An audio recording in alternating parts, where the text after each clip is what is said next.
Contracorriente, el dominical de Willax, llega gracias a Costamar Travel, agencia de viajes líder con presencia en Perú y Estados Unidos. Muchas gracias, Eddie. Estoy con mi saco crema como corresponde. Dale U toda la vida. Qué lindo, qué mística, qué equipo. Es otra cosa. En el Perú hay un solo grande. Muy bien, vamos de inmediato con el programa y vamos a empezar con una nota desgarradora de Álvaro Pérez Moral que tiene que ver con el desplazamiento violento de las mafias de trata de mujeres. Los proxenetas locales han sido arrimados con violencia por el Tren de Aragua, que hoy comanda la explotación sexual en nuestro país de una manera sangrienta. ¿Puedo ir a mi casa o tiene que ser por acá? Bebé, por lo menos nosotros trabajamos en los hoteles de acá. Ya por lo menos si es para tu departamento, para tu casa, ya es un poquito más caro porque uno cobra por hora, pues, ¿sabes? ¿Cuánto es? Depende, si la media hora está en 100. Vino una víctima acá que la rescatamos. Nos dijo, mi amiga estuvo enferma. Y el venezolano le dijo, yo no puedo llevarte a un hospital, porque me delatarías. A mí no me sirve. Y bla, bla, bla, bla, bla. Comenzó a cuchillar. La degolló en ese momento. Agarró la cabeza y se la tiró a la chica. Esto te va a pasar a ti y a todas tus amigas si no hacen caso. Su nivel de salvajismo ha marcado un antes y un después en la historia del Perú y gran parte de países de la región. Llegaron armados, con el dedo en el gatillo, para adueñarse del ilícito negocio de la explotación sexual de mujeres, llenando de miedo, violencia y hasta de muerte nuestras calles. ¿Y qué pasa si no les quieres pagar y te rebelas? Te matan. Nivel de sadismo de estos criminales ha dejado atónitos hasta los más curtidos policías. La época del terrorismo fue sanguinaria, pero la diferencia de los terroristas con esta criminalidad importada es que los terroristas tenían ideología, les metían en su cerebro una forma de pensar y la maldad, la muerte. Pero esta criminalidad organizada, pues, ya pareciera que la lleva en la sangre. No necesitan meter 2 balazos a su víctima, sino 30 balas, 40 balas. Las órdenes que reciben sus lugartenientes de sus jefes no vienen de nuestro país. Ellos fueron creando células en otros países que las controlaban desde la prisión acá en Venezuela. Estas células pues tenían más o menor poder dependiendo del país donde estaban, de los negocios ilícitos en los que estaban involucrados, de los territorios que lograban controlar. Entonces, ¿qué ocurrió? Bueno, que hubo ciertamente algunos países donde estas células fueron más fuertes. Uno de estos países justamente es Perú.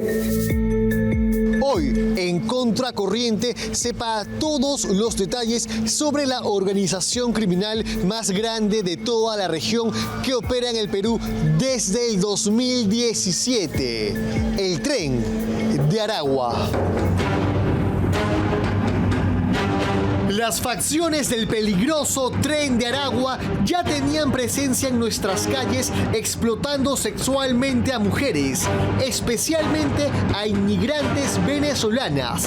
Lo hacían tras las sombras, no despertaban el interés de las autoridades. Pero todo cambió el 12 de enero del 2020, cuando asesinaron de manera sangrienta a Isaac Hilario en el centro comercial Rizo, quien era el proxeneta local que controlaba esta plaza. Después, las que siguieron en la lista de asesinadas fueron las mamis, ex trabajadoras sexuales que también cobraban cupos a las jovencitas que ejercían el oficio más antiguo del mundo en su territorio. Esto explotó en el 2020 en realidad. Se presentaban ellos y decían que a partir de ahora vamos a tener que retirarnos de las plazas porque ellos iban a traer a sujetos. Pero esto no se dio de un momento a otro. Fue un trabajo que llevaron a cabo extranjeros con oscuras intenciones. Ellos vinieron desde 2017-2018, pero vinieron unos venezolanos que se hacían pasar por clientes, llegaron a conocer a las mamis, ¿no? Inclusive las enamoraron, las sedujeron y llegaron a ser pareja de alguna de ellas. Ellas, como ya eran sus parejas, les enseñaron todo el negocio como era. Eran hombres extranjeros, simpáticos, jóvenes, obviamente cayeron redonditas a los papis a ficharlos, quiénes eran, cómo trabajaban, y toda esa información obviamente ellos las mandaban a los cabecillas que estaban en otros países. Una trabajadora sexual de Lima Sur, a quien llamaremos Esperanza, nos contó el drama que vive a diario. ¿Cómo era antes de llegar a los venezolanos? Desde que llegaron, ya mucha violencia, mucha extorsión. Ya ellos por pasar ya no están cobrando cupo ya, a cada plaza. A las extranjeras le cobran 60 diarios. 60 soles diarios. A una peruana nos cobran 40 por ser peruana. Fuimos a recorrer la plaza en las inmediaciones de un centro comercial de Lima Sur. Acá, las inocencias son robadas. Acá todos los días trabajan. Sí, acá trabajan menores de edad. Ahí otra. ¿Ves? Hay otra venezolana. Acá trabajan menores de edad. Chibolitas vienen de la frontera. Ahí están.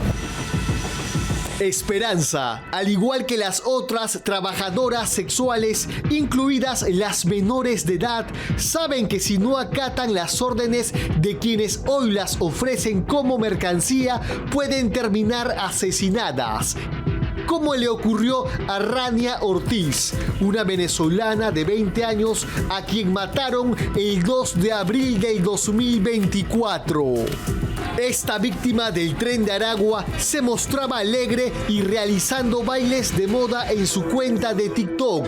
Nunca evidenció que detrás de esta imagen sexy y empoderada había una joven que tenía las horas contadas. Estos delincuentes que hoy derrochan salvajismo, fuego y plomo tenían a sus líderes dirigiendo todos los crímenes en Venezuela y en el extranjero desde una cárcel. Hoy, la periodista de investigación venezolana Rona Rísquez, quien se infiltró en el pasado en este penal y ha escrito el libro El Tren de Aragua, nos brinda detalles de esta organización criminal que ha invadido el país. ¿Cómo opera el Tren de Aragua desde Venezuela? ¿Cómo tiene poder en otros países? Bueno, ellos fueron creando células en otros países que las controlaban desde la prisión acá en Venezuela. Estas células pues tenían más o menor poder dependiendo del país donde estaban, de los negocios ilícitos en los que estaban involucrados, de los territorios que lograban controlar. Entonces, ¿qué ocurrió? Bueno, que hubo ciertamente algunos países donde estas células fueron más fuertes. Uno de estos países justamente es Perú, y pues básicamente algunos de los negocios ilícitos en los que ellos se apalancaban para establecer estas células era en la trata de mujeres migrantes para explotación sexual. Todo esto se planeaba desde el penal de Tocorón, lugar donde la autoridad era un espejismo. La cárcel, esa era una ciudad que tenía, yo no diría lujos, aunque puede que había lujos también, pero en realidad, considerando que el contexto en general era el de una cárcel y tenía las características también propias de una cárcel, pues también había una serie de comodidades que no son propias de una prisión, pues, o sea, como discotecas, zoológico, una gallera, motocicletas, ventas de licores costosos, venta de ropa también de marca, de diseñador, pues restaurantes, lavandería express, plantas eléctricas, o sea, había una serie de características, o sea, puntos de ventas de droga. El jefe de la División de Trata de Personas de la policía nos detalló cómo es que los lugartenientes que están en el Perú se han reorganizado. Los venezolanos vienen acá el año 2016. En 2019 ya se consolidan, tienen el control. Los delincuentes peruanos se escondieron, hasta ellos tenían miedo. Y como la policía les ha limpiado la cancha, pues estoy hablando en términos policiales, porque hemos detenido a los venezolanos a las cabezas, el delincuente peruano ahora sale a querer lucirse. y están haciendo una simbiosis maligna. Se están aliando con los remanentes, con los soldados, con los que hacían los mandados, se están aliando con ellos. ¿Por qué? Porque ven que en la Plaza de Rizo no hay cabeza, no hay jefe, no hay estructura criminal. Para evitar que los remanentes del Tren de Aragua vuelvan a apoderarse de las calles, hace operativos todas las semanas. Acá se encuentran estas trabajadoras sexuales que vienen desde Venezuela, muchas veces con engaños, y tienen que pagar un cupo bastante caro. Y si ellas deciden salirse de este ilícito negocio, muchas veces son ultimadas a balazos. Se ha realizado un mega operativo de impacto con colaboración de personal de trata de personas de los halcones Lima Centro y también de la Municipalidad de Lima. Nosotros enrolamos a las señoritas para poder identificarlas plenamente porque muchas de ellas tienen la situación migratoria en dudosa la documentación o en muchos casos ni siquiera tienen ninguna documentación de cómo ingresaron al país. El grave problema de la explotación sexual de mujeres no es un problema solamente policial. Hace falta una estrategia conjunta del Ejecutivo y un marco legal completo que debería impulsar el Congreso. Y, ¿yo puedo ir a mi casa o? ¿Cómo? ¿Puedo ir a mi casa o tiene que ser por acá? Bebé, por lo menos nosotros trabajamos en los hoteles de acá. Ya por lo menos si es para tu departamento, para tu casa, ya es un poquito más caro porque uno cobra por hora, pues, ¿sabes? ¿Cuánto es? Depende, si lo media hora te encima. Obviamente el censo de eso también. ¿Me entiendes? Gracias. Entonces. Voy a hacer eso en un rato. La estructura criminal que está detrás de la trata de personas es un problema más complejo y no solo el Tren de Aragua tendría sus tentáculos en el país. También hemos encontrado presencia de criminalidad ecuatoriana en el norte del país, como los tiguerones. Y tenemos absoluta evidencia desde nuestras oficinas en Loreto de la presencia de ex-FARC sobre el río Putumayo, que no son vigilados por nuestras Fuerzas Armadas ni por la policía, donde hay harto narcotráfico y trata de personas también. En Loreto hay mucho narcotráfico, pero que está siendo manejado por el Comando Vermelho brasileño. Y tenemos también evidencia de organizaciones criminales bolivianas que manejan el contrabando del oro y del mercurio y de armas que ingresan al Perú. Entonces no podemos hablar solamente del Tren de Aragua, ¿me explico? Hay un entramado de bandas criminales detrás de la explotación sexual de mujeres y niñas. Tenemos un plan nacional contra la trata de personas a 2030, que en estos momentos tampoco tiene presupuesto alguno. ¿Saben cuánto es el presupuesto por persona al año que destina el Estado peruano para luchar contra la trata? 12 centavos de sol por persona al año. Para prevenir, perseguir el delito y aprender víctimas. Es obsceno. Ricardo Valdés, presidente de la ONG CHS Alternativo, nos comentó que acá uno tiene que sacar de su bolsillo ante un Estado indolente. La cantidad de personal policial dedicado a la lucha contra la trata, 4 o 5 personas en todo Madre de Dios. No es nada. No es nada. No es nada más que eso. Y nosotros hemos tenido que pagar para poder alquilar una camioneta que nos permita trasladar a víctimas. Y tenemos que pagar para poder alimentarlas, porque no hay recursos. Al momento que se produce el rescate que hacemos con ellos. Al año desaparecen 18.000 personas. El 60% son menores de edad y de ellos regresan menos de la mitad antes del año. Entonces hablamos de un promedio de 5.000 menores de edad. La trata de personas moviliza 1.300 millones de dólares al año.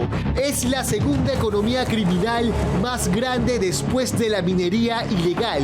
Incluso está por encima del narcotráfico. Pero eso no cesará con un Estado que no visibiliza esta problemática, entregando a los más vulnerables a manos de estas tenebrosas mafias. Un potente informe que nos abre los ojos a una nueva realidad. Pensábamos que este es el país donde la actividad ilegal que más dinero produjera, ¿acaso sería el narcotráfico? Pues ya fue desplazada hace tiempo por la minería ilegal. Y ahora ni siquiera el narcotráfico es el segundo, sino que la trata de personas. Entonces estamos hablando de un universo realmente muy grande y de dineros caudalosos que se mueven y que obviamente se degeneran con la presencia de estas peligrosas bandas venezolanas. Vamos ahora con el siguiente informe. Y claro, esta es la historia del mundo al revés, y es el caso del suboficial Elvis Miranda, quien, cumpliendo con su deber en Piura, abatió a un delincuente usando su arma de reglamento y terminó siendo acusado por la Fiscalía a 20 años de cárcel y enviado a prisión, donde obviamente un policía corre grave riesgo de sufrir algún tipo de atentado. Bueno, hoy ha logrado su libertad, pero es perseguido por la justicia, que debiera avalar y darle soporte a los agentes del orden ante una ola de criminalidad como la que vivimos.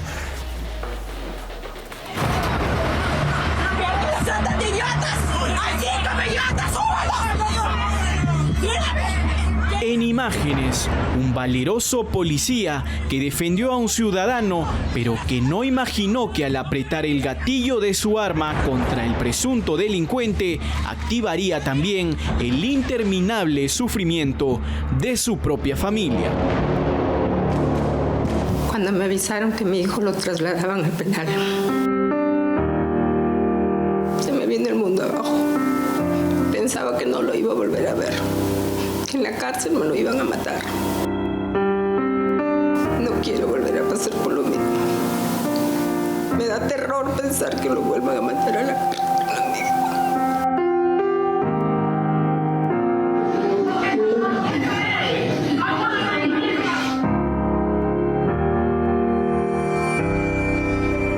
13 de enero del 2019, en el distrito de Castilla, en Piura, ocurrió un suceso que podría sentar un precedente en la historia de la Policía Nacional. El suboficial Elvis Miranda abatió a un presunto delincuente en flagrancia y tras una persecución. El estruendo abrió dos caminos completamente distintos. Por un lado, el alivio de los vecinos de la zona, hartos de la delincuencia, pero por el otro, el inicio del calvario del suboficial Miranda, quien 5 años después, por defender a un ciudadano, podría terminar en la cárcel.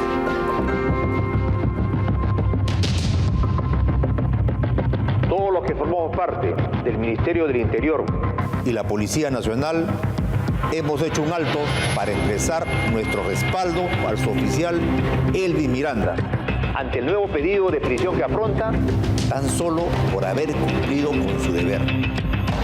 Hicimos una cruzada nacional. Yo lo que le diría no solamente a Elvis, sino que a todos los efectivos policiales, que en la medida que cumplan su rol, en la medida que cumplan su función, en la medida que respondan contra la criminalidad, haciendo ejercicio de las facultades que la ley les ha otorgado, tendrán aquí en este ministerio una gestión que defenderá sus derechos. El cómplice del delincuente abatido, porque fueron 2 los delincuentes que perpetraron un asalto contra un ciudadano, fue liberado de inmediato a pesar de que admitió haber participado en el robo. Y finalmente le impusieron 2 años de prisión condicional. Es decir, al delincuente lo trataron con guantes de seda y al policía lo trataron con guantes de hierro. Lilia Castillo Chirinos es la fiscal provincial del segundo despacho de la Fiscalía Provincial Penal Corporativa de Castilla, que vio inicialmente el caso del suboficial Elvis Miranda. El policía había participado en diligencias con esta fiscal en Piura, pero esta fiscal pidió no 3 ni 10, sino 20 años de cárcel para el suboficial Miranda, y que semanas después fue suspendida por errores en la acusación. La fiscal al comienzo pidió 20 años. ¿Usted sabe lo que es pensar que 20 años? O sea, y 80.000 soles de reparación civil. O sea que si en ese momento me hubiera dicho 80.000 soles y tu hijo queda libre, yo me hubiera quedado hasta sin casa. Nosotros como despacho rechazamos completamente la primera acusación por 20 años que se sustentaba en la imputación por un delito doloso. Es decir, la Fiscalía afirmaba en un primer momento que el señor Elvis Miranda tenía la intención de matar a este presunto agraviado. En la acusación fiscal se reconoce no solo que el procedimiento de Elvis Miranda durante la persecución contra Juan Carlos Ramírez Chocán fue de identificación, advertencia, disparos disuasivos y recién después de ello el impacto de bala. Miranda Rojas decidió correr hacia su compañero Carguayo, gritándole: «Carguayo, necesito apoyo, hay un herido». Procediendo Miranda Rojas a abrir la puerta trasera de la móvil policial y apoyar cargando también al herido para subirlo a la camioneta, logrando ingresar al vehículo policial para trasladarlo hacia la clínica Miraflores Sauna. Según la Policía Nacional, Juan Carlos Ramírez Chocán era un desertor del ejército. Fue detenido en el año 2017 por robo. En el expediente se detalla que Ramírez Chocán y Junior Miguel García García, alias 24, descendieron de una mototaxi para asaltar a Danfer Jesús Cutín Santos. La fiscalía señala que el encargado de cogotear a la víctima fue Juan Carlos Ramírez Chocán, quien fue abatido en flagrancia. Tras la corrección en el Ministerio Público, la fiscal María Angélica Lazo Alburquerque tomó las riendas de la investigación. Y si bien desestimó el pedido de 20 años de prisión, la amenaza de cárcel contra este policía que solo cumplió su deber persiste. En el 2019, el Poder Judicial dictó una orden de prisión preventiva contra el suboficial Elvis Miranda, quien pasó 26 días tras las rejas. Ahora, en este 2024, él podría recibir una condena de hasta 3 años de cárcel efectiva. El artículo 20 del Código Penal establece diversas eximentes de responsabilidad, entre ellas causas de justificación como las que establece el inciso 8 y el inciso 11. El inciso 8 del obrar por disposición de ley, por ley es decir que los efectivos policiales tienen un deber constitucional de protección a la ciudadanía, y de parte del inciso 11 pues que todo efectivo de las Fuerzas Armadas o la policía en cumplimiento constitucional del deber de protección causaran las lesiones o las muertes. Para el suboficial Miranda pareciera que las leyes están al revés, que los delincuentes son las víctimas y el policía que cumple su deber, el verdugo. Está envuelto en una denuncia penal de nunca acabar. Él tiene la fortaleza para afrontarlo, lleva la procesión por dentro, pero es consciente que su familia es la más afectada. 5 fiscales para enviar a la cárcel a un efectivo policial que cumplió su función policial, y un asistente de IAPA. 6 personajes del Ministerio Público para encarcelar a un joven policía. Cuando fue el juicio, yo me mantenía fuerte, quería darle fuerzas a mi hijo, pero cuando me dijeron ya lo trasladaron, se me viene el mundo abajo. Pensaba que no lo iba a volver a ver. En la cárcel me lo iban a matar. Señores fiscal, por favor, evítenos el sufrimiento.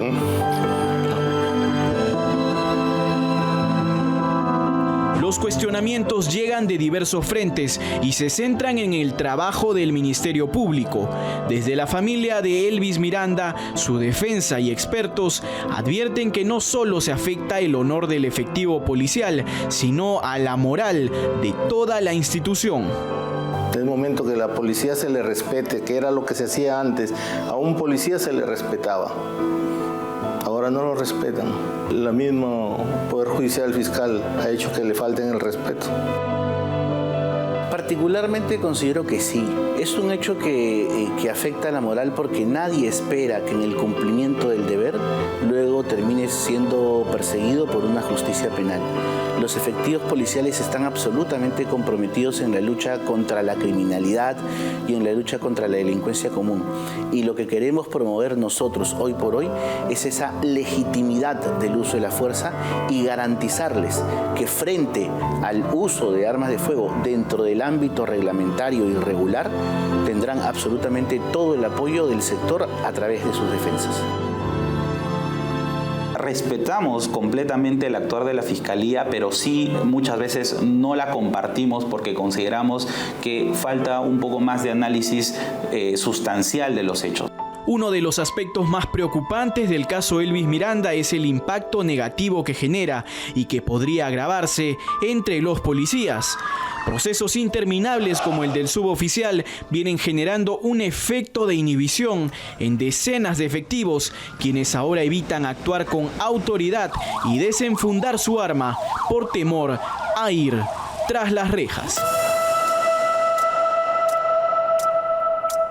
Eso es algo que creo no podemos negar. Existe mucho prejuicio en este momento y a su vez mucha conciencia por parte del personal policial y el temor de que probablemente haciendo uso de su arma de fuego de reglamento en la lucha contra la criminalidad podrían terminar denunciados. Pero de alguna u otra manera el Estado está promoviendo la protección para el personal policial. Y a mis 2 hijos les digo que por favor se cuiden de eso, que eviten mejor. Esto a veces es lamentable pedirle a un policía que se prive de su función, ¿no? Pero como te digo, mis hijos son policías por vocación. Me dirán ya mamá, pero sé que en el momento dado no lo van a hacer porque ya llevan en la sangre eso. Ese amor a ser policías, a defender al prójimo. Nunca me arrepentiría de ser policía. Es hermoso ser policía, la verdad. Se siente bien ayudar a las personas. Se siente bien. En los últimos 22 años, la Dirección de Asesoría Jurídica de la Policía ha asumido 6.056 casos relacionados a procesos contra efectivos en funciones. Esta estadística evidencia una creciente falta de respeto al uniforme policial. Y es que 4.088 agentes han registrado agresiones por violencia y resistencia a la autoridad. 260 presentaron lesiones leves y 96 lesiones graves. No es el único caso, el de Elvis Miranda. Por ejemplo, hay 60 policías procesados y en algunos casos sentenciados a penas altísimas de varias decenas de años de prisión por haber abatido a delincuentes. El llamado caso del supuesto Escuadrón de la Muerte. En el Congreso se presentaron varias iniciativas legislativas para respaldar la actuación policial. Este mes de mayo, el Pleno aprobó el proyecto que modifica los alcances de la legítima defensa, es decir, exime de responsabilidad a los ciudadanos que, en defensa de bienes jurídicos propios o de terceros, aplican el uso de la fuerza o el de la fuerza letal. El calvario del suboficial Elvis Miranda no solo se ha extendido por 5 largos años, incluyendo cerca de un mes bajo prisión preventiva, amenazas y traumas familiares, sino que el aparato de justicia podría demorar de tal manera que el juicio se prolongue hasta el año 2025 o más.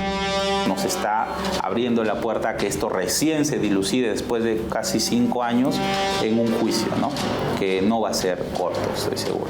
¿Cuánto duraría? Aproximadamente un año, ¿no? Con el acervo probatorio que la Fiscalía ha propuesto, aproximadamente un año. ¿Un año más de incertidumbre para el suboficial? Sí, al menos, en primera instancia. Los extorsionadores, ¿no? No dejan trabajar a la gente, le quitan todo, o sea, y si no les pagas, te matan. Eso es válido para la Fiscalía, eso es, el Poder Judicial no se da cuenta de eso. Lo que tiene que hacer es amparar al policía. A mayo de este año existen 956 policías con expedientes abiertos por diversos tipos. La propia institución registra miles de denuncias a sus efectivos, siendo los motivos más comunes el presunto abuso de autoridad, homicidio, lesiones leves y graves. El llanto de Lucy Rojas, madre de Elvis Miranda, es el símbolo del martirio que viven los policías y sus familiares durante procesos judiciales que generan temor y un largo calvario. Mientras tanto, en las calles, la ola de la delincuencia no deja de crecer y podría reventarnos más temprano que nunca a todos en la cara. Bienvenido Miguel Mezarín al equipo de Contracorriente. Bueno, este reportaje ilustra el grave problema de autoridad que tenemos en nuestro país, porque los policías son perseguidos por la justicia. Esta fiscal Lilia Chávez Chirinos, que había hecho diligencias incluso con él en Piura, lo acusa con una pena de 20 años de cárcel a un policía que, en cumplimiento de su deber, abate a un delincuente que estaba cogoteando a una víctima. No sabemos si con consecuencias letales. El policía está con el uniforme para defender a la ciudadanía de estos malhechores, de estas lacras que de verdad tienen en jaque al aparato de seguridad estatal. Y con este tipo de mensajes, obviamente quebrantamos la moral de la Policía Nacional.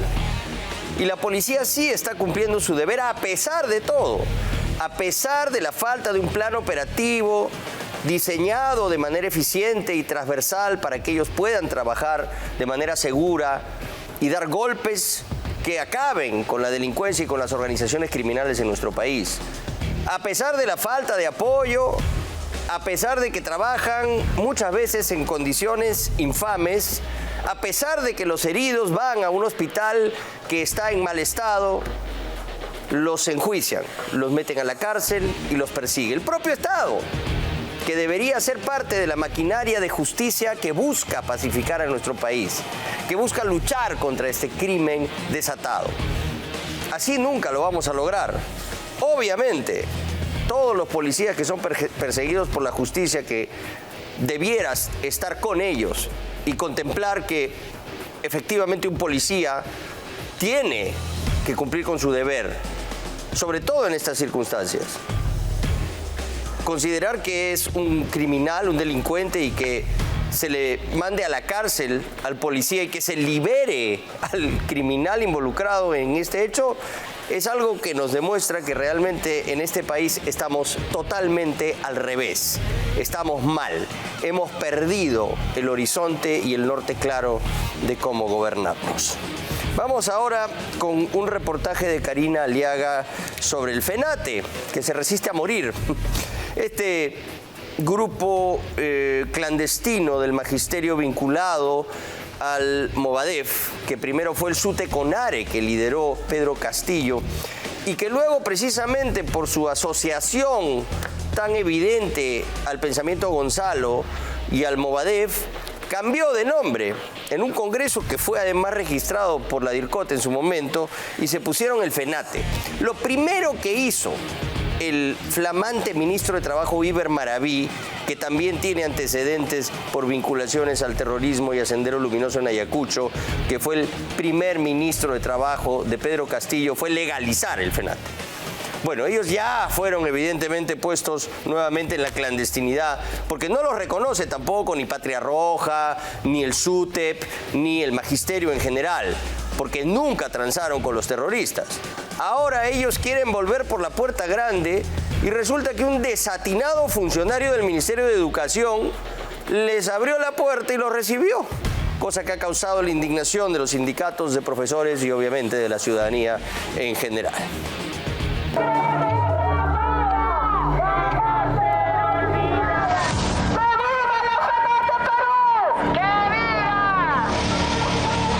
Vemos cómo se están concentrando ya un grupo del FENATEP.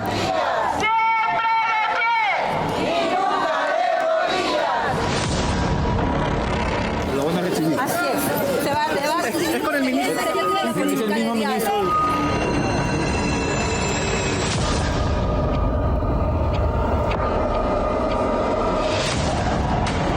Frente a usted ustedes, el organismo de fachada del Movadef, según la DIRCOTE, se reunió con funcionarios del Ministerio de Educación en tiempos de Dina Boluarte, como si todavía estuviésemos en el régimen del golpista Pedro Castillo. Pero ayer vino el FENATEP. ¿Qué pasó con el FENATEP? ¿Por qué recibieron al FENATEP? ¿Por qué recibió el FENATEP? Yo sancionaré en términos administrativos a esos funcionarios que se reunieron de esa forma porque consideramos que no es lo correcto. Yo no negocio con los terroristas.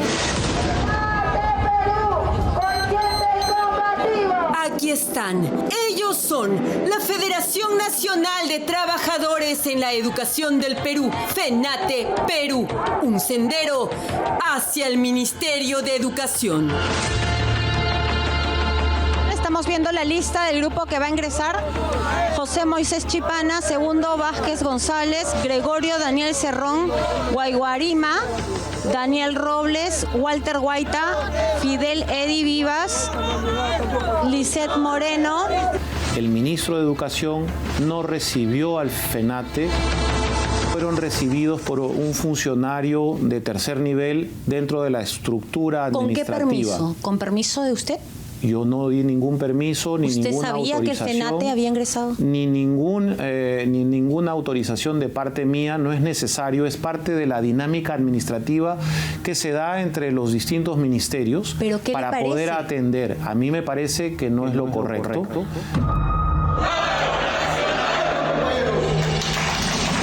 Pese a que perdieron la inscripción en el registro de organizaciones sindicales del Ministerio de Trabajo por ser quienes son, ahí los tienen en fila, ingresando al corazón de la educación pública del país.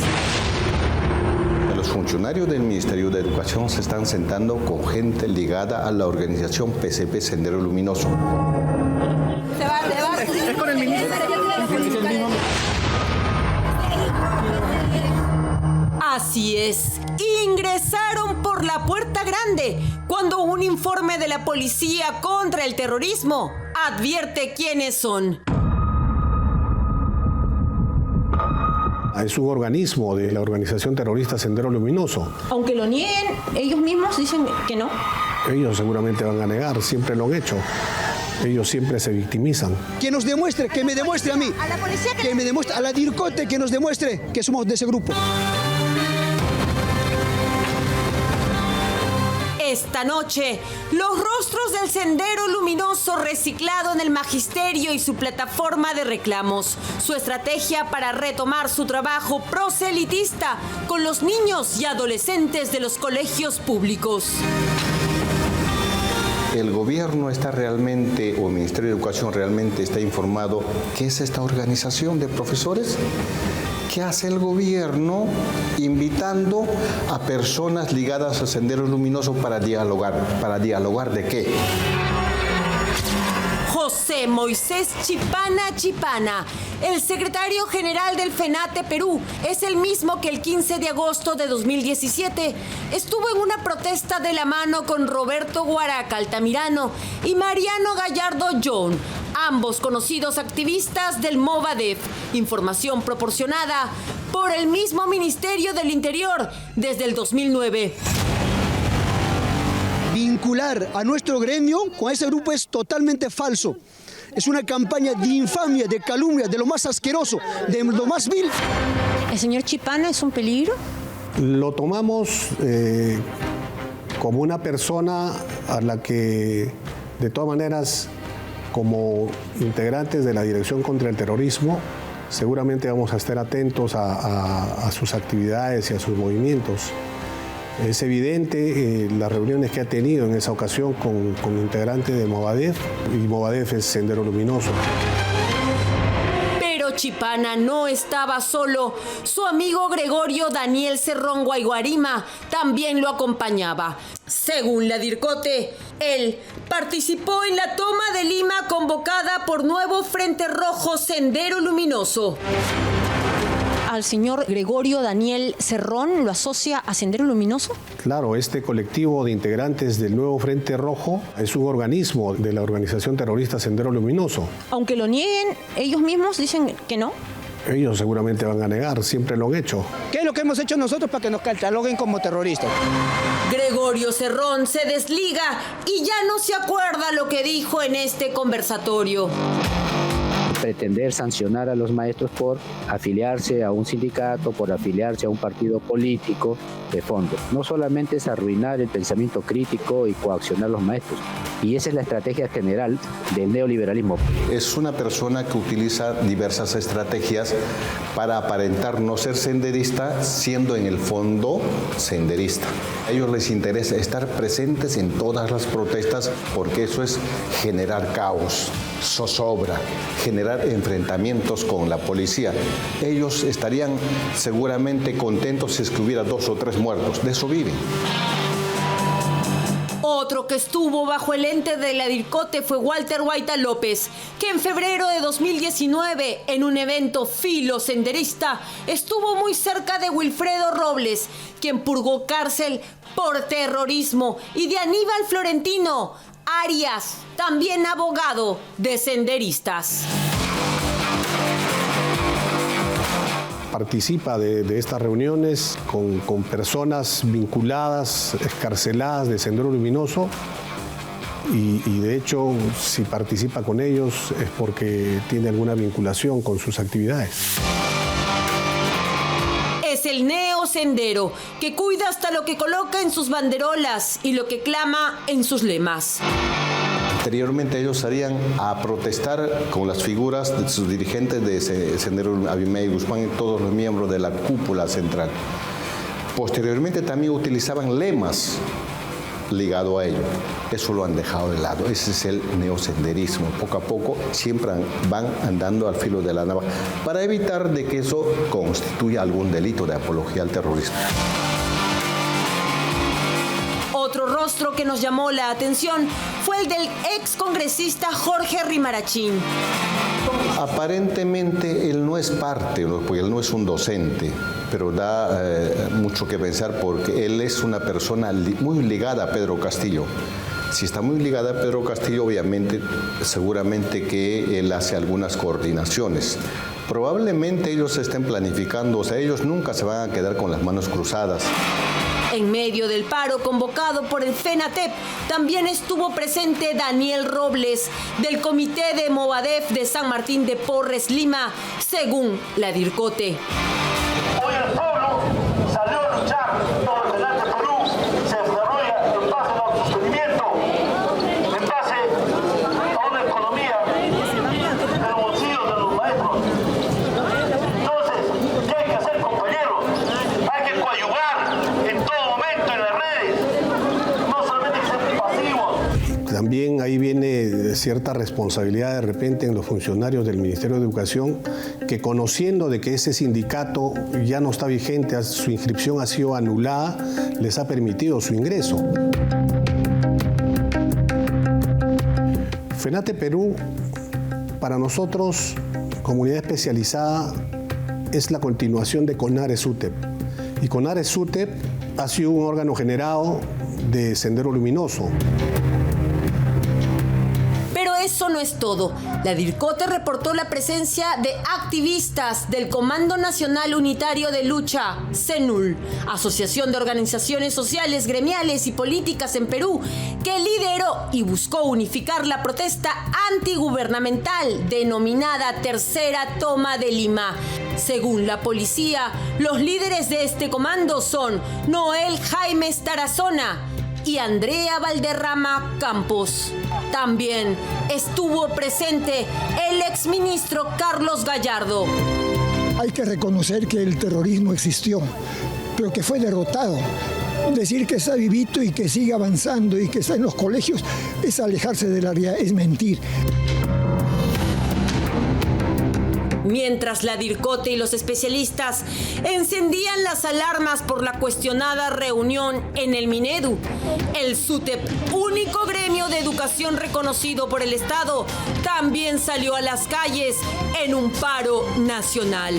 Los profesores del SUTEP dejaron en claro qué es el FENATEP. El único interlocutor válido del magisterio en el país, docentes y auxiliares, es el SUTEP. FENATEP es un organismo generado en Sendero Luminoso. ¿Y por qué cree que los ha recibido en el magisterio? Es una explicación que debe dar el ministro. Nosotros hemos sido el muro de contención contra Sendero Luminoso. Decenas de profesores salieron a expresar sus reclamos. También reclamaron por el encuentro entre el FENATEP y el gobierno. La FENATEP es un organismo generado en Sendero Luminoso. Nosotros somos enemigos de Sendero Luminoso por los métodos de terror utilizados a lo largo del tiempo que le han hecho mucho daño a la izquierda y mucho daño a la educación. ¿Y el Ministerio del Interior no les advirtió? No tengo ese reporte del que tú estás señalando. Pero ¿no hay una coordinación? Sí, tenemos coordinación. Por ejemplo, hemos sancionado y hemos separado hasta el día de hoy a 135 docentes. El ministro de Educación, Morgan Quero, anunció sanciones. Yo sancionaré en términos administrativos a esos funcionarios que se reunieron de esa forma porque consideramos que no es lo correcto. O sea, sí reconoce que hubo un error de parte de los funcionarios. No es un error, es un tema de criterio en donde se les hubiera podido recibir la documentación, por ejemplo, en las calles. Nosotros vamos a hacer una indagación, una investigación en relación a eso para poder aclarar esa circunstancia. Yo en ningún momento he dado ninguna instrucción de recibir al FENATEP. El Minedu ya ha separado a 175 sentenciados por terrorismo y otros delitos de la carrera pública magisterial. Sin embargo, hace falta mayor coordinación en el Estado. Una democracia no puede ser boba. No debe permitirse que el pérfido pensamiento Gonzalo penetre otra vez en los colegios públicos para que la muerte, la destrucción y el caos regresen al país en nombre de una supuesta revolución. La revolución la tiene que hacer la democracia ahora, defendiéndose con mecanismos legales, para que la historia no se repita. Terrorismo nunca más.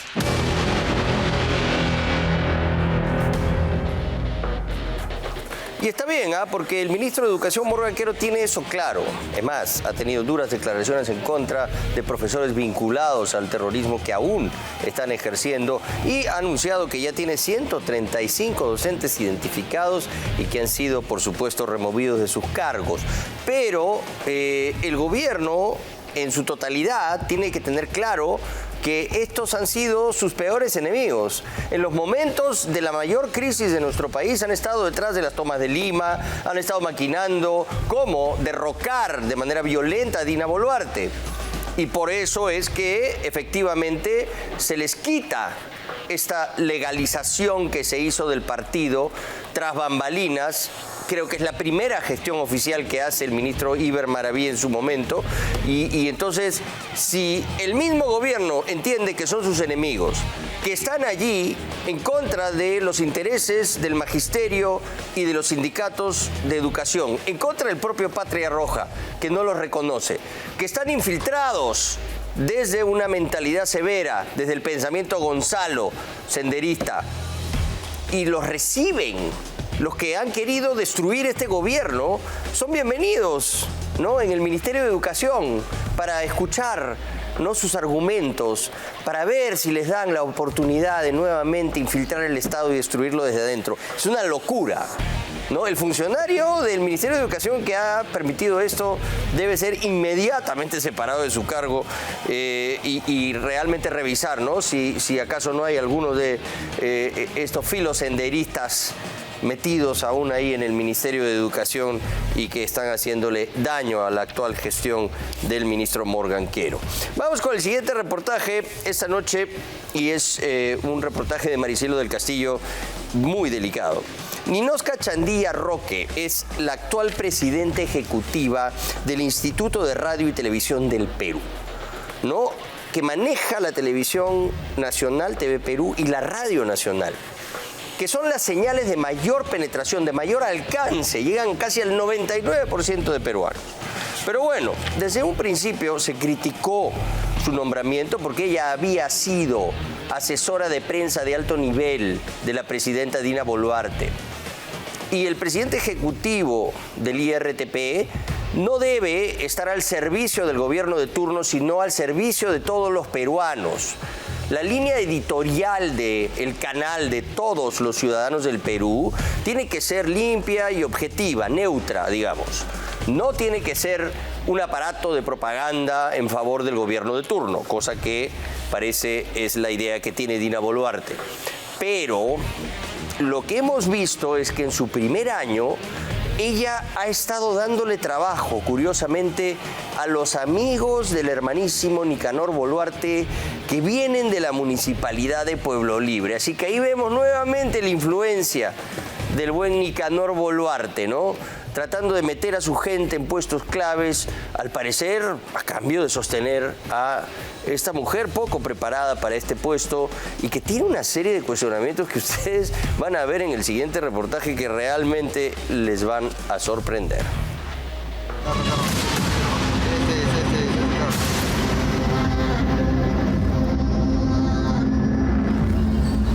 Señora Ninosca, un gran carnaval viniendo con música. Carnaval interminable de la todopoderosa del Instituto de Radio y Televisión del Perú, Ninosca Rosario Chandía Roque, la mujer de confianza del hermanísimo Nicanor Boluarte, inamovible del aparato público desde que llegaron accidentalmente al poder.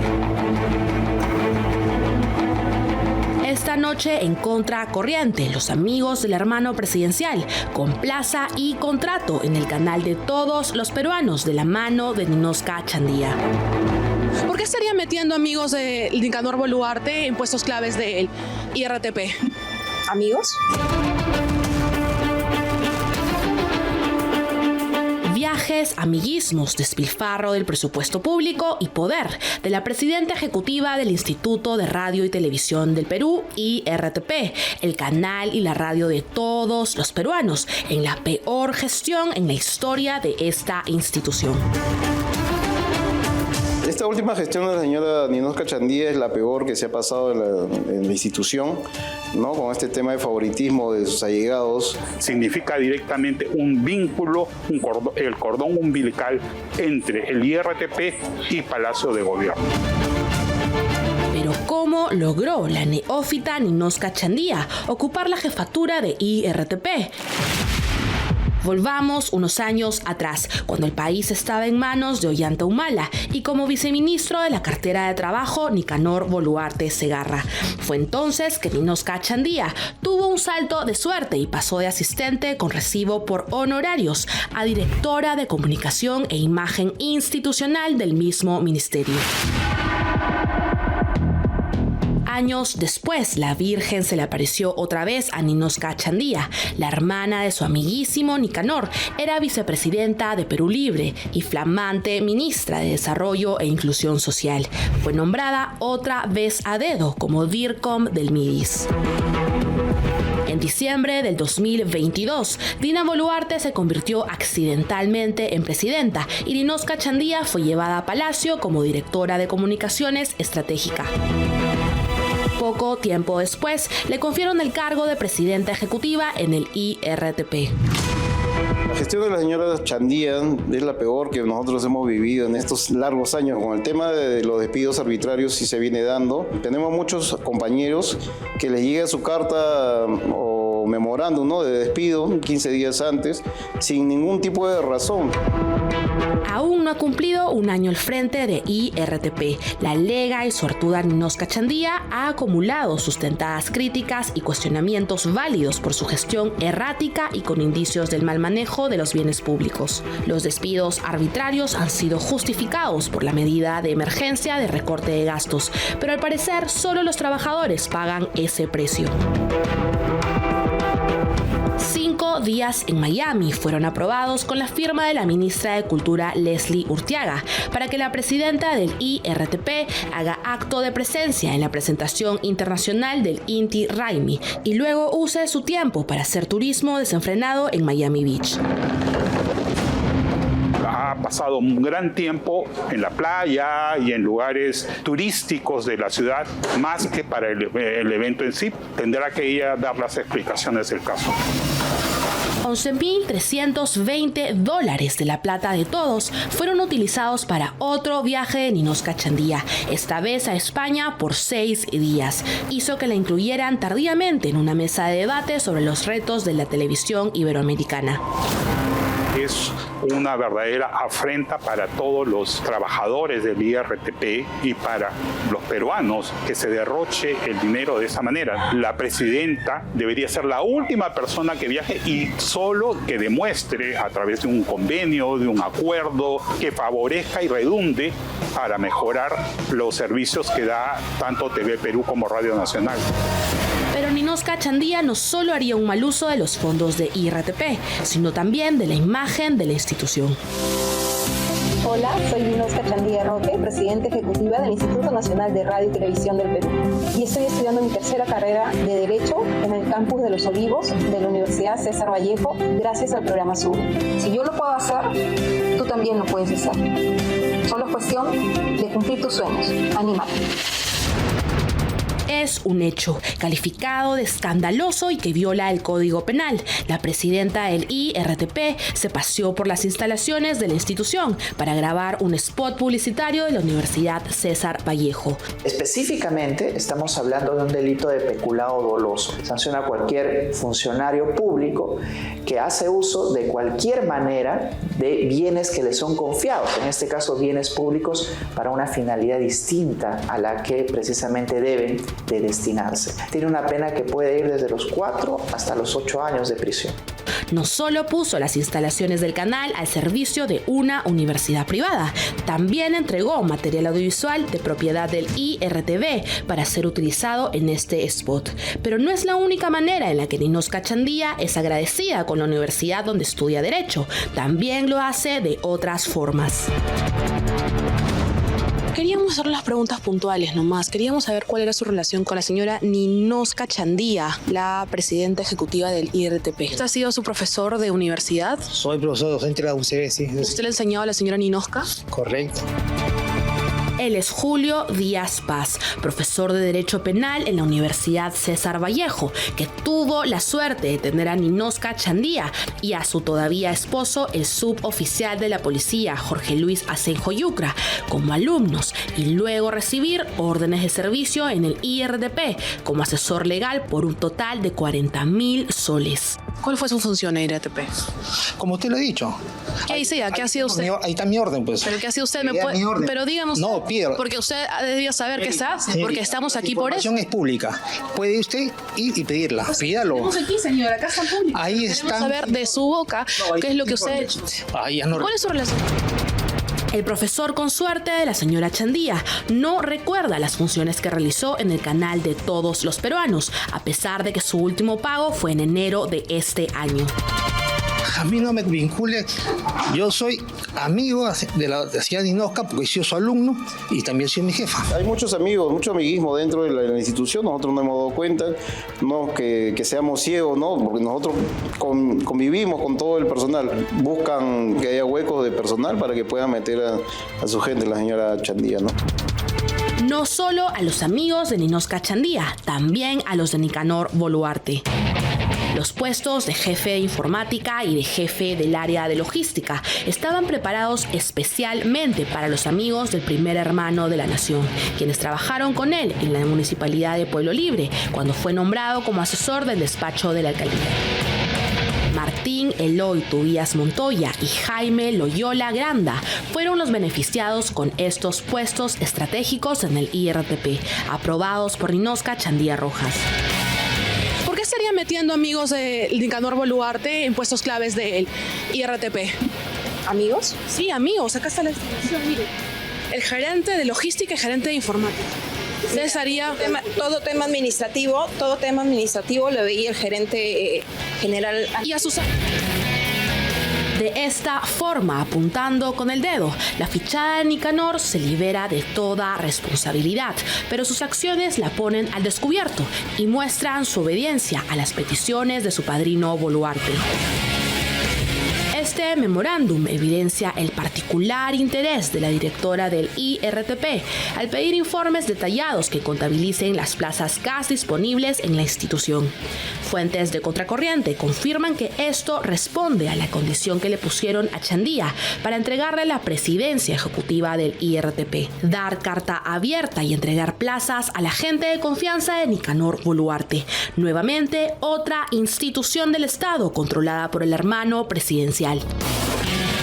Si tú eres un profesional competente e independiente, tú tienes la capacidad de decir no. Y por último, si no puedes decir no, coges tu carta de renuncia y la presentas y te vas. Pero Chandía se atornilla cada vez más al poder, motivada por sus intereses y el de los suyos. Un modus operandi que repite desde hace muchos años atrás, en el que vincula sus líos amorosos con su trabajo, premiando a sus parejas o exparejas con contrataciones generosas. Tal es el caso de Francisco Hurtado Canepa, quien fue nombrado a dedo secretario de Comunicación Social de la PCM, cuando ella era la directora de Comunicación Estratégica de Palacio. Incluso la hermana del padre de sus dos primeros hijos, Miluska Hurtado Canepa, recibió 3 órdenes de servicio. Pero así como premia, en otros casos castiga a otras de sus exparejas, utilizando su influencia y poder.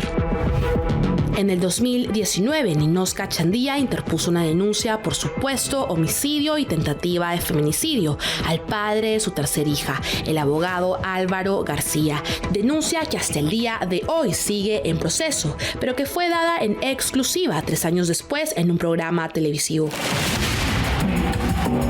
¿Cuál es el fondo del asunto? ¿Por qué es que sale esta información, ¿no? En el Ministerio de Trabajo, en la dirección en donde yo estaba, ¿no?, había una serie de contratos que se han hecho a través del programa Fortalece. Habría que darle la conformidad a unos servicios, ¿no?, de unas empresas en las cuales parte de las prestaciones que ellos tenían que hacer era insertar a los muchachos, esos que llamaban jóvenes bicentenarios, ¿no?, dentro de empresas por un determinado periodo de tiempo, ¿no? Entonces, ¿qué pasó? Que nosotros, haciendo las indagaciones del caso, descubrimos que ellos no habían cumplido esa prestación y por lo tanto mi oficina, es decir, yo no podía dar la conformidad, ¿no?, de esos servicios, y eso fue lo que provocó las molestias. Comenzaron a presionarme y obviamente al no acceder a sus pretensiones ilegales, ¿no?, lo que hicieron fue buscar esa información y utilizarla, ¿no?, para sacarme del camino. En ese entonces, la autoridad encargada de supervisar la firma de estos contratos era la viceministra Violeta Leiva Estela, una de las amigas con suerte del ex premier Alberto Otárola, como lo expusimos en Contracorriente. He podido tomar conocimiento de que en verdad eso fue filtrado desde la PCM, directamente a Canal 8, a este periodista de este programa Los 10 Mandamientos, con fines políticos. Coincidentemente, Ninoska Chandía, autora de la denuncia, en ese entonces era la directora de Comunicaciones e Imagen del despacho presidencial y habría utilizado sus influencias para difundir la denuncia, al parecer calumniosa, que le puso 3 años atrás a su expareja. Me metieron en una vendetta de 2 facciones, de los que los medios de comunicación han expuesto, ¿no?, y en el medio de eso han utilizado esta denuncia, ¿no?, que es una denuncia, por supuesto, que no tiene ningún sustento. Estas son las pruebas de las agresiones de Ninoska a su expareja. Pero sus arranques de ira en sus otras relaciones amorosas también se pueden contar desde otras comisarías. Una de las denuncias a Chandía se realizó en noviembre del 2023 por Jorge Luis Asenjo, su todavía esposo, quien la acusa de maltrato, donde narra las agresiones de la presidenta del IRTP. Pero a pesar de las denuncias de agresión que tiene, Ninoska Chandía ha hecho un pedido especial de seguridad del Estado para su protección. Tal como los ve en estas imágenes, un vehículo del IRTP con un policía de seguridad del Estado y un chofer esperan a la señora Ninosca fuera de su domicilio. Después de 1 hora sale la presidenta en su camioneta y el resguardo comienza hasta llegar a las instalaciones del canal.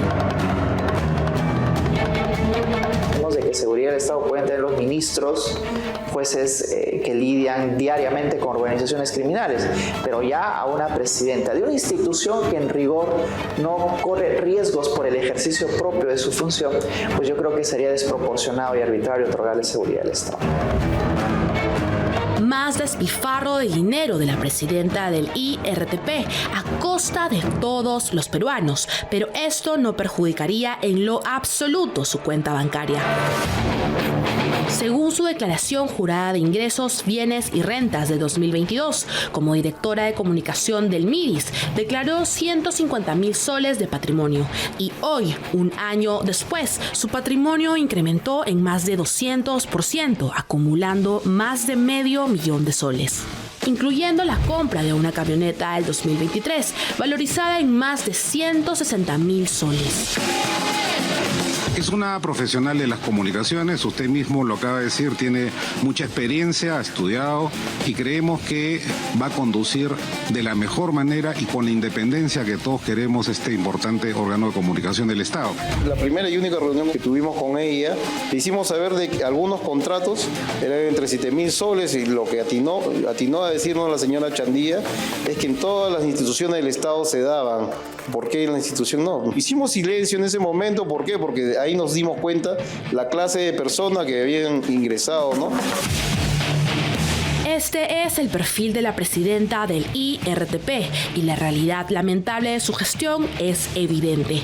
Todo en su mandato resulta cuestionable, desde baños sin las condiciones mínimas para el uso de los trabajadores, hasta viajes vacacionales donde se derrocha el dinero público, publicidad para sus intereses personales utilizando las instalaciones estatales y plazas con nombre y apellido para los favoritos del poder de turno. Sin mencionar que el canal del Estado se ha convertido en una gaceta oficialista del gobierno de turno, una señal que llega al 100% del territorio nacional. Me parece terrible, un atropello a la libertad de expresión de todos los peruanos, porque tanto TV Perú como Radio Nacional pertenecen a todos los peruanos, que se haya menoscabado la independencia nombrando una persona que era hasta antes de asumir el cargo asesora de comunicaciones en Palacio de Gobierno de la presidenta Dina Boluarte. Es una injerencia que no se ha visto por lo menos en lo que va de este siglo y de repente me estoy quedando corto. Es la peor gestión, infraestructura, personal, sueldos elevados de sus allegados.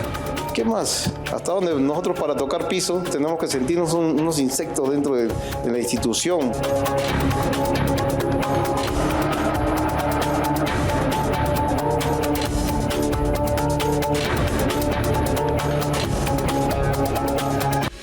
Su gestión ha sido un desastre, francamente, muchas quejas. Vemos ahí a nuestro amigo Hugo Coya, quien tiene todas las credenciales, todos los pergaminos, es un escritor, un intelectual, ha sido gerente de informaciones de canales importantes. Él sí cumplía, ¿no? Creo, con los requisitos para ser el presidente ejecutivo de IRTP. El mismo Eduardo Guzmán, quien ha sido gerente de informaciones de canales importantes. Es decir, ese es el perfil, un director de noticias con experiencia de peso que pueda manejar los vaivenes de un amplio sistema de comunicación, que es una gran responsabilidad, porque la idea es ser neutros y objetivos para informar a todos los peruanos, no para hacer publicidad para el gobierno de turno o para sus amigos. Lo que ha hecho, por ejemplo, usando las instalaciones del IRTP para hacer una publicidad de la Universidad César Vallejo, para el Waiki principal de Dina Boluarte, César Acuña y su universidad, es peculado de uso. Y ahí está, ¿no? El video, está muy claro. Y es más, ha usado material que pertenece, que tiene, digamos, la propiedad intelectual, el canal del Estado, y se lo ha entregado a la César Vallejo para que hagan publicidad. Además, ella es alumno de Derecho de la UCB Y bueno, parece que estaba teniendo algunos problemas, ¿no? En derecho penal, en un curso. Y ella contrata a su profesor, que gana 1.600 soles en la UCB, y le otorga 2 órdenes de servicio por 40.000 soles en total, en el orden de 10.000 soles al mes durante 4 meses. Y ese es su profesor. O sea, ya la cantidad de incorrecciones, y ni hablar, pues, ¿no? de todas las denuncias a nivel personal, ¿no? que hemos visto tan complicadas y en las que no vamos a ahondar. Pero también hay una irregularidad respecto de la seguridad que ella tiene. Es una funcionaria de tercer nivel. Como bien dijo Hugo Coya, no le corresponde tener seguridad del Estado, pero ella tiene allí a un agente cuidándola 24/7, ¿no? Es increíble, eso es absolutamente irregular. Ha incrementado su patrimonio, ojo, en un año de 150.000 a 500.000, un 200%. Qué raro, ¿no? Qué raro. Y se ha subido el sueldo. Ganaba 15.000 soles y ahora se ha trasladado a lo que se llama el PAC, personal altamente capacitado, que es, digamos, ya en el escalafón, en la jerarquía estatal, digamos, un sueldo de viceministro casi. Y ahora gana 22.000 soles. Hace lo que le da la gana. Y parece que con la venia del hermanísimo Nicanor Boluarte, y por eso se siente intocable. Le preguntamos a la ministra de Cultura, Leslie Urteaga, si ella avala todo esto que está pasando. Porque finalmente ella es responsable política de esas acciones. Así que si ella la mantiene allí a esta realmente cuestionada presidenta ejecutiva Ninós Cachandía, entonces ya se vuelve cómplice, ¿no? La Fiscalía tiene que inmediatamente, ¿no? por el tema de peculado de uso, abrir una investigación a esta presidenta ejecutiva de oficio, ¿no? Y la Procuraduría del Ministerio de Cultura debería también indagar. Vamos a ver, pues, ¿no? qué tanto alcance tiene Leslie Urteaga. Y aquí, como somos un canal privado, sí podemos hacer menciones de universidades, y por eso vamos a contarles acerca de uno de nuestros auspiciadores. Únete a la Universidad Ricardo Palma, donde ampliarás tus horizontes a nivel profesional y conectarás con grandes oportunidades globales. Te garantizamos una formación estable, pensiones fijas de inicio a fin de tu carrera. Somos la Universidad Ricardo Palma. Admisión, examen de aptitud académica es el 21 de junio, gracias a la gente de la Universidad Ricardo Palma. Y vamos ahora con el siguiente reportaje, y es una investigación de José Luis Leiva, acerca de la intención de Dina Boluarte de apelar al Tribunal Constitucional para que determinen si acaso el Ministerio Público puede o no investigar de manera preliminar a la Presidenta de la República. Está cayendo en lo mismo que cayó su antecesor, Pedro Castillo. ¿Por qué? Porque Zoraida Ábalos lo blindó, le abrió y le cerró la investigación. Pero luego, ante los escándalos flagrantes y evidentes de corrupción que cometía Pedro Castillo y sus huestes, y esta mafia chotana que había tomado el control de Palacio de Gobierno, todavía no me la creo, decidió que sí, se podía investigar preliminarmente el caso, y que no se podía acusar al presidente de nada, no se le podía abrir investigación formal, eso sí, pero conseguir las pruebas y hacer la investigación preliminar sí. ¿Por qué? El criterio es interesante y es válido, porque estando en el poder el presidente puede destruir todas las pruebas que lo comprometen en estos actos de corrupción. Entonces, para salvaguardar el caso, el Ministerio Público recolecta todo lo que le sirve, consigue los testimonios y los colaboradores eficaces, y luego, cuando corresponde, cuando pase la protección constitucional presidencial, allí sí se le juzga. Pero esto también, obviamente, ha sido abusado por fiscalías como la de Marita Barreto. En fin, en el siguiente reportaje ponemos en perspectiva todo esto. Sabemos las dificultades que afrontan las mujeres en nuestro país para poder salir adelante. Véanme a mí. Soy tendencia todos los días en las noticias. La tendencia presidencial más bien apunta a la impunidad. Complicada por sus investigaciones, Dina Boluarte busca ser la intocable palaciega hasta el final del periodo gubernamental. Quiero dar una importante noticia. Acta de la sesión del Consejo de Ministros. Autorización para interponer demanda competencial contra el Ministerio Público y el Poder Judicial. ¿Qué cree? ¿Hacia dónde va orientada esta demanda competencial de la presidenta? Principalmente a frenar las actuaciones de investigación, eso que no la toquen, tal cual, ¿no? Que sea intocable durante este periodo. Como decía mi madre, ya tengo donde meter mi cabeza segura, nadie me lo va a quitar. La mandataria se asegura mediante una demanda competencial que se presentará ante el Tribunal Constitucional. Boluarte quiere que la justicia le toque la puerta recién y solamente al término de su periodo. Cuando un presidente pone una demanda competencial, la primera lectura es política, está débil. Por eso, la operación blindaje ha comenzado. Entonces yo no estoy de acuerdo con ese acoso sistemático que le han hecho a la señora presidenta constitucional. Por defenderla, hasta invocaron al afamado historiador de la República. Basadre ha señalado con justa razón en la historia. Les quiero explicar un poco para que ustedes entiendan en la historia. Pues para el Frente Ministerial de Boluarte no hay mejor historia que el cuento de la victimización. En circunstancias como esta vamos a continuar con un acoso judicial, mediático, político, que genera desestabilidad en el país. Yo creo que eso no ayuda. Es una criollada. Si ella está en las noticias, en los policiales o en la política, es por sus propios actos. Nadie la ha metido ahí, no hay una persecución política. Sabemos las dificultades que afrontan las mujeres en nuestro país para poder salir adelante. Véanme a mí, soy tendencia todos los días en las noticias.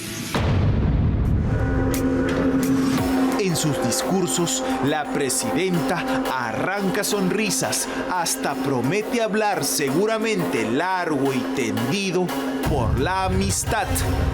Ahí está mi amiga Gloria. Fuimos coordinadoras académicas en la Federico Villarreal. Tantas anécdotas, querida Gloria. Ya estamos conversando.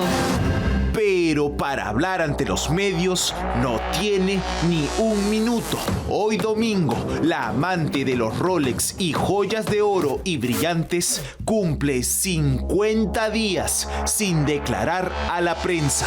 La última vez lo hizo para reconocer su mentira. Respecto de los relojes, debo reconocer que fue una equivocación haber aceptado en calidad de préstamo que mi amigo Wilfredo Oscorima, mi Waiki, mi hermano. La señora Dina, en mi concepto, ha sido una presidenta indolente que se ha prestado con facilidad a conductas frívolas. El tema de los Rolex ha sido vergonzoso. Yo he sostenido que ella debió renunciar por este asunto, los Rolex y toda la joyería. Ahora, después de casi 2 meses de silencio ante la prensa, tiene vocero y ministros escuderos. Todo por sus ya varias investigaciones en solo año y medio como mandataria. Al inicio del 2023, la Fiscalía abrió una investigación contra la mandataria por las muertes en las protestas. Más de un año después, en marzo del 2024, el caso Rolex estalló con allanamientos por orden judicial. Este mes de mayo, por la desactivación del equipo policial de apoyo al EFICOP, recayó otra investigación contra la presidenta. Y en paralelo, los Waikis en la sombra fueron detenidos. Entre ellos, el ex abogado presidencial Mateo Castañeda y el hermano Nicanor Boluarte. Es decir, todo ha sido una seguidilla de investigaciones que ha llevado al Ejecutivo a oprimir el botón rojo, iniciar la operación de blindaje. Este es el acta de sesión del Consejo de Ministros del 17 de mayo pasado. La firman los 19 integrantes del gabinete ministerial por unanimidad. En medio de las investigaciones de la presidenta, el documento autoriza interponer una demanda competencial contra el Ministerio Público y el Poder Judicial. Se presentará ante el Tribunal Constitucional. Este es el motivo. Por el menoscabo en sentido estricto del adecuado ejercicio de las competencias y funciones de la Presidencia de la República. Para el Ejecutivo, las actuales investigaciones fiscales y decisiones judiciales, como los allanamientos contra Dina Boluarte, menoscaban las funciones de la Presidencia de la República.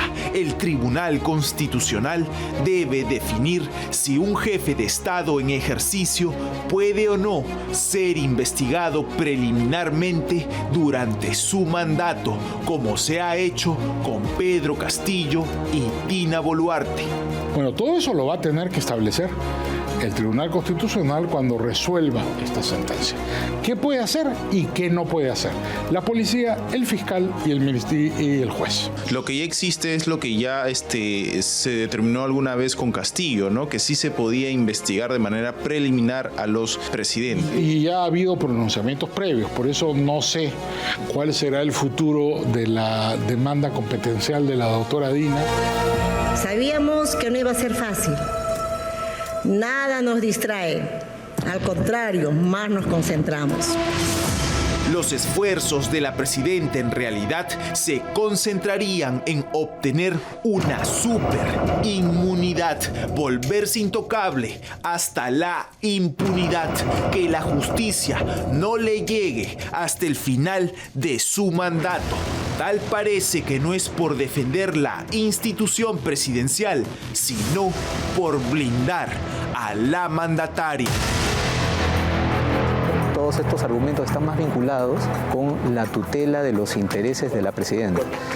Quiere decir de que lo que busca o buscaría la presidenta de la República es que no se realice ningún tipo de investigación o actuación que le sea incómoda, que no la toquen, tal cual, ¿no? Que sea intocable durante este periodo, ¿no? Como parte de la operación de blindaje, los ministros, hoy convertidos en el primer anillo de protección de Boluarte, han salido en coro. Justicia. La señora presidenta no es que no quiera ser investigada, ni mucho menos está recurriendo a un artilugio para evitar ser impunemente. No es eso. Producción. Más que blindaje, nosotros queremos desarrollar las actividades que para eso estamos. Agricultura. Y creo que ahí hay un vacío y muchas veces se aprovecha ese vacío para atacar la figura presidencial. La lista es larga. Lo claro es que la demanda competencial ha llevado a pensar incluso que las investigaciones contra la presidenta no servirían para nada. Escuche. Finalmente, ¿para qué van a servir las investigaciones que se hagan ahorita por cosas que la Constitución no define si es que no la van a poder acusar? Vamos a seguir caminando hasta el 28 de julio de 2026. Basta de caminar en contra del pueblo peruano, orquestando situaciones que no conviene al desarrollo del país. Boluarte, desde el caso Rolex hasta los Guayquis en la sombra, no había decidido hasta ahora utilizar el poder del Estado como escudo a través de una demanda competencial. Activar este mecanismo constitucional por parte de la presidenta y el presidente del Consejo de Ministros también podría ser visto desde una óptica del indebido uso de los mecanismos y los recursos del Estado, ¿no? Para la defensa de intereses particulares, ¿no? Los recursos del Estado en materia de defensa están vinculados a la defensa del Estado y a las instituciones. No a favor de una persona. No, definitivamente. No a favor de la presidenta. No, definitivamente no. Se necesita fuerza, inteligencia y humanidad para ser presidente. No me da la impresión que la señora Dina tenga ninguno de esos. esquiva a la prensa, con un vocero presidencial que habla mucho y dice poco, con ministros convertidos en escuderos y ahora tentando una resolución del Tribunal Constitucional que la blinde, es la presidenta silente en los últimos 50 días que tiene nuestro país.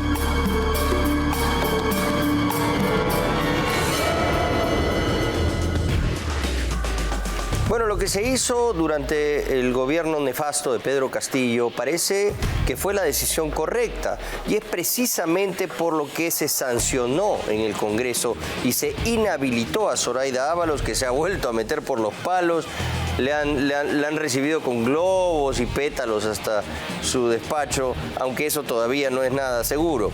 En el caso de Patricia Benavides, que sí tuvo la valentía de enfrentar a un presidente en funciones y hacer una investigación preliminar, bajo el criterio de que si ni siquiera se busca acopiar las pruebas, conseguir los testimonios y tener el caso fijo y cerrado, lacrar los documentos que puedan comprometer al presidente en funciones, que obviamente, y según la Constitución, porque está claramente estipulado en el artículo 117, solo puede ser, ¿no es cierto?, enjuiciado y procesado por cosas muy, muy específicas, pero sí se puede armar el caso.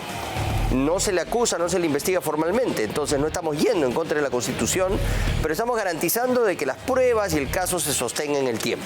Porque si no, el presidente, utilizando su poder, puede efectivamente presionar a los testigos, no borrar las pruebas, desaparecer cosas comprometedoras, hostigar, ¿no?, a aquellos que vayan a colaborar con la justicia. Entonces, no es lo mejor dejar que un caso se congele durante 5 años a merced de todos los mecanismos de poder que tiene un presidente en funciones, sobre todo en un país como el Perú, para poder, ¿no?, limpiar la casa y luego, cuando ya lo quieran procesar, no quede nada, ¿no? Entonces, eso parece sensato, parece una buena decisión. Y eso es lo que se está aplicando en el caso de Dina Boluarte. De manera abusiva y a veces desenfrenada y severa y con ningún tipo de respeto por la investidura presidencial de parte del equipo de FICOP y una improvisada fiscal, Marita Barreto, que está empoderada y borrachita de poder, de acuerdo. Pero de que sí tendría que poder el Ministerio Público al más alto nivel investigar a un presidente que está exhibiendo una serie de conductas irregulares y potenciales delitos, no exhibiendo riqueza, no relojes y artículos de lujo que después resulta son una especie de intercambio con un amigo en una región que luego recibe, ¿no?, millonarios fondos públicos para hacer obras. Ya eso trasciende un poco, ¿no?, lo que es la conducta de un presidente y obviamente despierta toda clase de sospechas que deben ser investigadas, así sea el presidente, porque estamos cansados de los presidelincuentes en nuestro país. Todos entran a saquear las arcas del Estado y luego piden que nadie los toque. Entonces, eso sí, yo creo que es algo que debe mantenerse. Y ahora lo que está buscando la presidenta es que un TC amigo, acaso, ¿no?, nuevamente diga todos los presidentes blindados. Es cierto, hasta cierto punto, que por un hecho de gobernabilidad el presidente debe tener la tranquilidad de ejercer su mandato, porque la presidenta no pasa un día sin ser tendencia, como ella misma lo dice, por su propia cosecha y por sus propios errores, irregularidades, por empoderar al hermano, y por estar distraída en los brillos de los lujos y del poder y olvidarse de que tiene un compromiso de atender supuestamente a los más necesitados de nuestro país, que ella representaba. ¿Se acuerdan cuando cantaba Flor de Retama en un lejano ya pasaje de su campaña? En fin. Vamos ahora a escuchar la versión de Jaime Villanueva, el asesor clave que sabe mucho porque está en el poder del Ministerio Público como asesor, siempre rondando la oficina del fiscal de la Nación de turno, hace más de una década.